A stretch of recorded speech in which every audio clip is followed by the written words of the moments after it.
Thank you, Chairman Grassley, Ranking Member Durbin, and members of the Senate Judiciary Committee. I've had the opportunity to meet with almost all of you, and I greatly appreciate that. I'm grateful to President Trump and to this committee for your consideration to be the 87th Attorney General of the United States. I would not be here without my family. And if you can bear with me for just a moment, a lot of them have made a very long trip, and I wrote them all down so I don't forget anyone. My beautiful mother, who I wouldn't be here, a retired kindergarten teacher, would not be here without my mom. As of a week ago, it was 12 years since we lost my dad to leukemia. Feels like 12 days. My amazing husband, John, and his two incredible girls, Collins and Finley. Collins is a senior at University of Florida, and I think all of you on this committee will be very happy to know Finley is in cybersecurity. There's a third who is traveling abroad. I wish she could be here.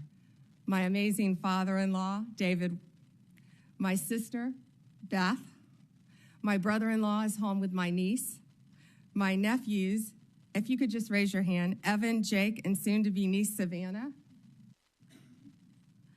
my brother, Brad, a brilliant lawyer, my sister-in-law, Tandy, and my nephews, Justin, who just got a 4.0 at UVA, Rex, great college tennis player, Brad, great tennis player. Is Rhea here? And my niece, my beautiful niece, Rhea, and the little guy is in school because he's 10. My friends, Leslie, Kathy, Dina, Tiffany, Kim, Paula, and so many of my former coworkers. And Ranking Member Durbin, if you want to get dirt on me, these women have known me since I was a child. Seriously, most of them. So thank you for indulging me in that. They've all made a very long trip to be here, and thank you for holding my hearing as well and not postponing it. I appreciate that. Thank you all. From the moment I interned at the state attorney's office in Tampa, Florida, all I wanted to do was be a prosecutor. The Supreme Court certified me, and I had 4 jury trials while still in law school. Lost most of them, but had 4 jury trials and never wanted to do anything else.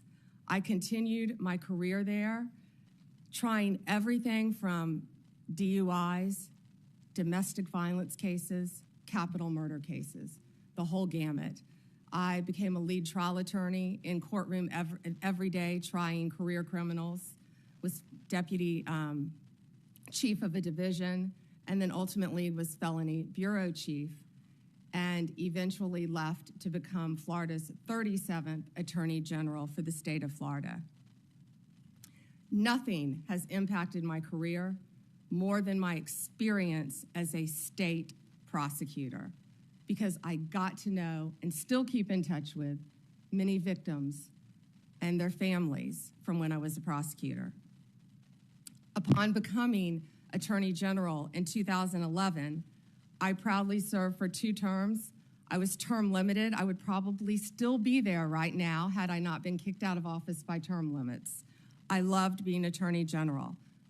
I did my best to keep Florida safe, to continue to stand up for victims of crime, and to fight the opioid crisis and the drug crisis that was not only facing Florida, but this entire country.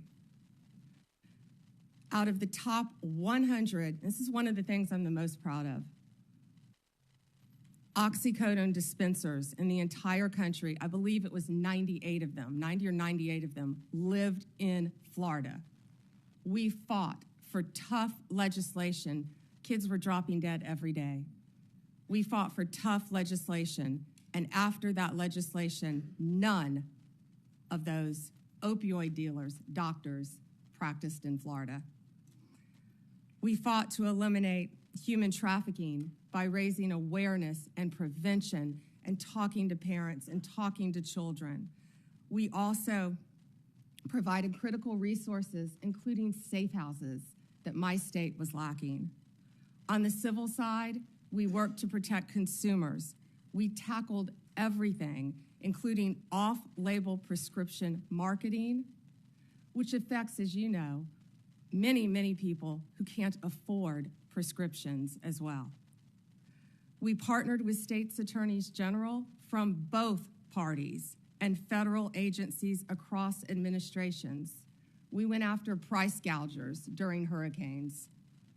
If confirmed as the next Attorney General of the United States, my overriding objective will be to return the Department of Justice to its core mission of keeping Americans safe and vigorously prosecuting criminals.